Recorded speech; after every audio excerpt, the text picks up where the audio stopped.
बिहार चुनाव को लेके आज हम लखनऊ में बैठे हैं, उस पर तमाम चर्चा करेंगे। वरिष्ठ पत्रकार रजनीश कुशवाहा जी हैं, इनसे भी बात करेंगे। एनडीए सरकार बना रही है, जिस प्रकार से रुझान सामने आ रहे हैं, क्या लगता है जो पहले आंकड़े जारी हो रहे थे, चाहे वो नेताओं के हो चाहे राजनीतिक दलों के हो, क्या कहेंगे इन रुझानों को लेकर? क्या देखिए पवन भाई, ये जो रुझान आया है, रुझान का एक तरह से कहें तो अब धीरे धीरे ये सारा कुछ साफ हो रहा है। जो एनडीए की सरकार है प्रचंड बहुमत के साथ बिहार में आ रही है। सबसे बड़ी बात यह है कि सोचिए, भारतीय जनता पार्टी बिहार में इस वक्त सबसे बड़ी पार्टी बनकर के उभर गई। 95 सीटों पर वो जो है सबसे आगे है। जो हम एसीआई की जो वेबसाइट देख रहे हैं उस पे मैं बता रहा हूँ, जेडीयू 85 पे आगे है। और जो कांग्रेस का प्रदर्शन रहा है, केवल एक ये पड़ने वाला है। किसी ने सोचा नहीं था कि बिहार के परिणाम इस तरह के होंगे। आरजेडी को लेकर के सोचिए क्या क्या कहा जा रहा था। आरजेडी जो हम वेबसाइट पे देख पा रहे हैं वो 24 सीटों पर आगे चल रहा है, मात्र 24 सीटों पर आगे चल रहा है। और एक बात और कह दें कि अब जो आंकड़े निकल करके आ रहे हैं उसमें साफ तौर पे दिख रहा है कि अगर जेडीयू के नीतीश कुमार नाराज हों, कुछ भी हों, भागने की कोशिश करें, जैसा कि उन्होंने इन पिछले कुछ वर्षों में किया। 9 बार उन्होंने जो है मुख्यमंत्री पद की शपथ ली, तो 5-6 बार तो इन्हीं जो है उलट पलट में ही उन्होंने ले लिया। तो उनकी अब आवश्यकता भारतीय जनता पार्टी को नहीं पड़ेगी। अब भारतीय जनता पार्टी को उनके नखरे नहीं उठाने पड़ेंगे, बिहार की जनता को उनको नखरे अब उठाने नहीं पड़ेंगे। भारतीय जनता पार्टी अपने बल पर भी उनके जो सहयोगी साथी हैं उनको मिल करके नीतीश कुमार के बगैर, यानी जेडीयू के बगैर भी वो सरकार बना सकते हैं। ऐसी स्थिति बन गई है बिहार में। जो सीटों का भी जो रुझान है, गिनतियां जो चल रही 500 2000 ऐसे जो सीटें हैं, क्या लगता है कि इसमें अभी कुछ खेला होगा क्या? देखिए, हम लगभग 4 घंटे से जो मैं देख रहा हूँ, 4 घंटे से जो स्थिति है, मतलब रुझानों में फेरबदल होना चाहिए, लेकिन वो जो स्थिति दिख रही है वो महागठबंधन के पक्ष में काफी बुरी स्थिति है। उनका जो है मतलब धीरे धीरे जो वोट प्रतिशत है, जो उनकी सीटों का जो है वो गिरता जा रहा है, लेकिन जो एनडीए का है वो लगातार बढ़ता जा रहा है। तो अब उम्मीदें कम है, क्योंकि 4 बजने वाले हैं और 4 बजने के बाद आप क्या ही हो सकता है, आप इस बात को समझ सकते हैं। लेकिन हाँ, अभी बहुत गिनती बाकी है, कहीं कहीं तो आधे राउंड की भी गिनती अभी नहीं हुई है। लेकिन बहुत सारे सीटों पर जीत दर्ज कर लिया है जेडीयू और भारतीय जनता पार्टी के प्रत्याशी ने। जेडीयू में जो जीत का सबसे पहले जो खबर आई वो मोकामा से आ रही है। अनंत सिंह वहां चुनाव जीत गए हैं, और भी 1-2 सीटों पर जीत का जो है वो आ गया है कि वहां इनके प्रत्याशी जीत गए हैं। लेकिन जो काउंटिंग है उस पर भी आरोप लगाया जा रहा है। लगातार जो आरजेडी के जो लोग हैं, आरजेडी के प्रवक्ता, वो साफ तौर पर ये कहते हुए मिल रहे हैं कि जहां हम जीत रहे हैं, जहां कम का आंकड़ा, जिसे कम का फासला है, वहां पर जो इलेक्शन कमीशन है वो बिल्कुल जो है धीरे काउंटिंग करा रहा है, अपडेट नहीं दे रहा। उसको भी लेकर के जो आरजेडी के लोग हैं, जो महागठबंधन के लोग हैं, वो सस्पेंस बनाए हुए हैं। लोगों को अभी भी उम्मीदें हैं कि कुछ फेरबदल होगा, लेकिन अब लगता है, चूंकि 4 बजने वाले हैं, तो अब लगता है कि बहुत ज्यादा परिवर्तन नहीं आने वाला है। जो एनडीए है वो प्रचंड बहुमत की ओर है। हमारे साथ समाजवादी पार्टी के कई नेता हैं, उनसे भी बात करेंगे। कमाल खान जी हैं। समाजवादी पार्टी ने काफी बिहार में बहुत मेहनत की, राष्ट्रीय अध्यक्ष कई तमाम रैलियां की, लोग जन समर्थन में देखने को मिल रहा था, काफी संख्या में भीड़ थी। ऐसा क्या हुआ कि वहां पे फायदा महागठबंधन को नहीं मिल रहा है? देखिए, जो बिहार का चुनाव हुआ है वो चुनाव पार्टियां नहीं लड़ी हैं, चुनाव आयोग लड़ी है, और वहाँ का प्रशासन लड़ा है, सरकार लड़ा है। जिस तरीके से जनता का भरपूर समर्थन आरजेडी और महागठबंधन को मिल रहा था, उससे हर कोई कह रहा था कि महागठबंधन की सरकार बनेगी। और ये निश्चित था कि अगर ईमानदारी से और चुनाव आयोग ने पारदर्शिता से अगर चुनाव और काउंटिंग, अभी भी काउंटिंग में देखिए, अभी आपको परसों एक गाड़ी ट्रक पूरा क्या कहते हैं बक्से सहित मिला। जब चुनाव हमारा ऑलरेडी हो चुका है, काउंटिंग हमारा चुनाव हो चुका है, मशीनें जमा हो चुकी हैं, उस दौरान कोई ट्रक या कोई डिब्बा या कोई मशीन बाहर निकाल के ले जाने और आने का कहीं ना कहीं ये सिलसिला जो प्रशासन ने किया है, ये भ्रामक स्थिति पैदा कर दी है। और ये चुनाव आयोग और प्रशासन के लोगों ने चुनाव लड़ा है, वहाँ की जनता तो अपना वोट जो है महागठबंधन को दी है, लेकिन जिस तरीके से सिलो वोटिंग करा रहे हैं, काउंटिंग करा रहे हैं, उसके बाद तमाम तरीके की चीज़ें आ रही हैं अधिकारियों से सुनने, वहाँ की जनता से सुनने में आ रहा है कि अधिकारी यहाँ बदमाशी कर रहे हैं। तो कहीं ना कहीं सरकार चुनाव आयोग लड़ रहा है। और SIR में जो वहाँ बिहार में किया गया है, वहाँ मुस्लिम और PDA के वोटों को काटा गया है। हमारे साथ सपा के नेता हैं कृष्णा जी, इनसे भी बात करेंगे। चुनाव आयोग जिस प्रकार से वहाँ बिहार में इलेक्शन की आज वोटिंग चल रही है, रिजल्ट समाजवादी पार्टी के नेता आपके जो रहे हैं राष्ट्रीय अध्यक्ष जी, काफी मेहनत किया उन्होंने, तमाम रैलियों में जन सैलाब उमड़ता दिखाई दिया, लेकिन क्या लगता है उसका फायदा नहीं मिल पा रहा है? नहीं, फायदा तो देखिए निश्चित रूप से मिला है।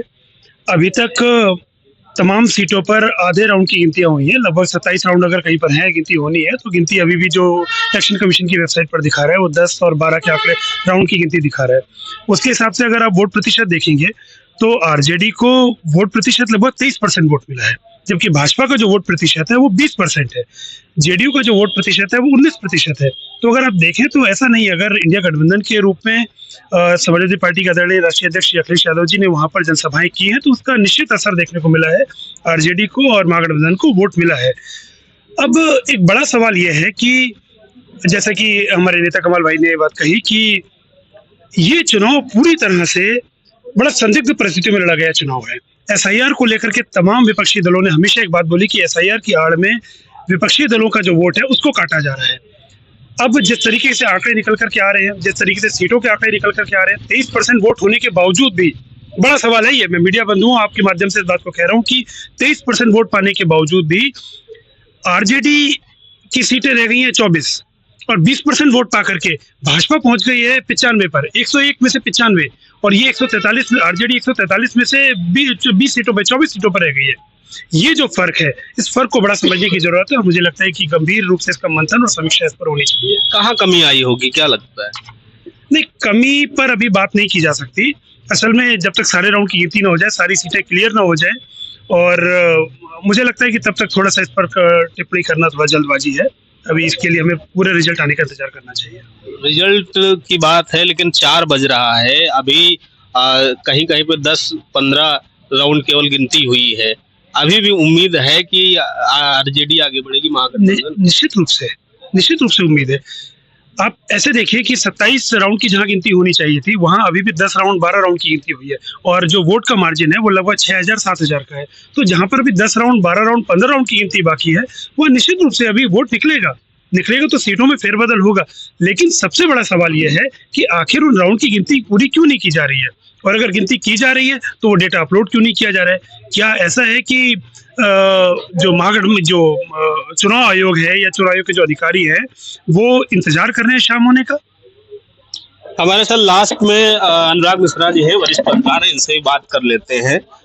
तमाम बातें हुई कि RJD चुनाव इस बार जीतेगी, तेजस्वी जी मुख्यमंत्री बनेंगे, लेकिन पूरा खेला बदलता हुआ दिखाई दे रहा है। क्या विचार, क्योंकि आप भी ग्राउंड रिपोर्टिंग को लेकर तमाम चीजें जानकारी में लाए होंगे, तमाम आपके जो आंकड़े रहेंगे उस पर आपने भली भांति पूरी तरीके से मंथन किया होगा। किस नजरिए से देखते हैं इस बिहार चुनाव के जो रिजल्ट आ रहे हैं? देखिए, ये बिहार चुनाव का जो परिणाम आया है, ये आप अप्रत्याशित भी कह सकते हैं और प्रत्याशित भी कह सकते हैं। दरअसल मीडिया रिपोर्टिंग या ग्राउंड पे जो हम लोग बात करते हैं, वो नेताओं के साथ उमड़ने वाली भीड़ के आधार पर हम जन समर्थन को देखते हैं कि भाई जिस नेता की रैली में जिस हिसाब से भीड़ होती है, ये मान के चला जाता है कि उतना उसको जन समर्थन मिल रहा है। इस हिसाब से ये लग रहा था कि तेजस्वी का महागठबंधन तेजी से आगे बढ़ रहा है, महागठबंधन सत्ता की तरफ आ रहा है। लेकिन यहाँ पे दो बातें हैं जो आज बहुत जरूरी विषय है, जो मुझे लगता है कि कहना आवश्यक है। आज परिणाम क्या आए इस पर चर्चा करने से ज्यादा जरूरी ये है कि इन परिणामों के लिए माहौल कैसे बनाया गया। आप एक बार देखिए कि जब प्रथम चरण की वोटिंग हुई, उसके बाद तुरंत मीडिया ओपिनियन पोल देने लग गया। ओपिनियन पोल में दिखाया जाने लग गया एनडीए इतना पा रहा है, महागठबंधन इतना पा रहा है।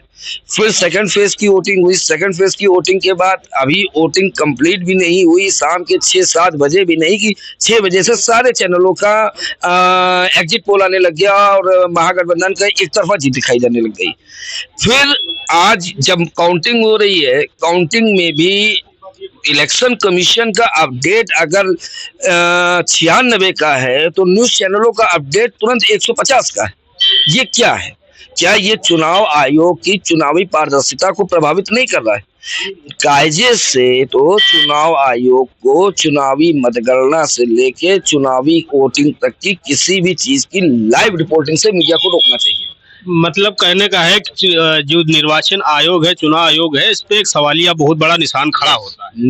मेरा ये कहना है कि चुनाव कराने की नैतिक जिम्मेदारी, संवैधानिक जिम्मेदारी, कॉन्स्टिट्यूशनल रिस्पॉन्सिबिलिटी चुनाव आयोग की है, न कि इस भारत की मीडिया की। भारत की मीडिया की जिम्मेदारी है कि चुनाव आयोग जो ऑथेंटिक डाटा दे, आप उस ऑथेंटिक डाटा के हिसाब से अपनी रिपोर्टिंग करें। लेकिन हो क्या रहा है, आप कोई एक न्यूज चैनल लगाइए, वहां पे बताएंगे कि महागठबंधन को इतनी सीटें मिल रही हैं, एनडीए को इतनी सीटें मिल रही हैं। आप दूसरे चैनल पे जाइए, वो बताएंगे इतनी मिल रही। तो कंफ्यूजन क्रिएट किया जा रहा है। क्यों भाई? चुनाव आयोग इस पर कार्रवाई क्यों नहीं करता है? चुनाव आयोग क्यों नहीं डायरेक्शन देता है मीडिया एजेंसियों को, मीडिया चैनलों को कि जब तक हम लाइव अपनी फीडिंग नहीं देंगे तब तक आप नहीं चलाएंगे, और आप जो भी आंकड़े देंगे वो चुनाव आयोग की वेबसाइट द्वारा जारी अधिकृत आंकड़े ही आप देंगे। अगला जो खत्म होगा, क्योंकि तमाम जो राजनीतिक पार्टियां रही काफी मेहनत किया, मनोबल टूटेगा क्या? क्योंकि अभी नीतीश कुमार जैसे पूर्ण बहुमत की सरकार, तो बीजेपी अगर चाहे तो और भी छोटे मोटे दलों को बना के सरकार बना सकती है। लेकिन जिस प्रकार से नीतीश कुमार लगभग 20 सालों से सत्ता पे बने रहे, क्या लगता है उनका भविष्य कहीं अंधेरे में जा रहा है? देखिए, अब आपने ये बात कही है तो मैं इसमें आपको एग्जांपल दूंगा महाराष्ट्र विधानसभा चुनाव का। महाराष्ट्र विधानसभा चुनाव में सीएम फेस था एनडीए का, तो एकनाथ शिंदे एक एग्जांपल है। बीजेपी ने उनके फेस पर चुनाव लड़ा एंड पूरा एनडीए महाराष्ट्र में उनके फेस पे चुनाव लड़ा। लेकिन जब एनडीए के बीजेपी के नेतृत्व में महाराष्ट्र में एनडीए आया सत्ता में और बीजेपी को एकनाथ शिंदे की शिवसेना से ज्यादा सीटें मिली, फिर क्या सीन बना? एकनाथ शिंदे जो मुख्यमंत्री थे उनको बीजेपी ने क्या बनाया? उप मुख्यमंत्री। और जो एकनाथ शिंदे की सरकार के उप मुख्यमंत्री थे देवेंद्र फडणवीस, उनको क्या बनाया? मुख्यमंत्री। इसलिए देखिए, बीजेपी की पॉलिटिक्स का सीधा सिस्टम है कि जिसकी जितनी प्रबल हिस्सेदारी है उसको वो उसी हिसाब से मैनेज करते हैं। आज के टाइम में ये सच है, जो अभी तक के रिजल्ट आ रहे हैं, जो इलेक्शन कमीशन की अधिकृत वेबसाइट से पता चल रहा है, उसको देखते हुए लग रहा है कि बीजेपी को अब नीतीश कुमार की जरूरत नहीं है। हाँ, नीतीश की मजबूरी है कि वो बीजेपी के साथ रहे, क्योंकि सत्ता का भोग नीतीश छोड़ नहीं सकते, सत्ता का मोह नीतीश छोड़ नहीं सकते, इसलिए नीतीश रहेंगे। लेकिन नीतीश की जो हैसियत आज से पहले थी एनडीए में, वो आज के टाइम में बिहार एनडीए में नहीं रही। तो ये थे हमारे साथ वरिष्ठ पत्रकार अनुराग मिश्रा जी, और तमाम समाजवादी पार्टी के नेता रहे, जिस पर तमाम चर्चाएं हुई। और जो बिहार का जो चुनाव का जो रिजल्ट है, इसको लेकर आपका क्या राय है, कमेंट बॉक्स में जरूर बताएं और अपनी राय हमें जरूर भेजें। नमस्कार।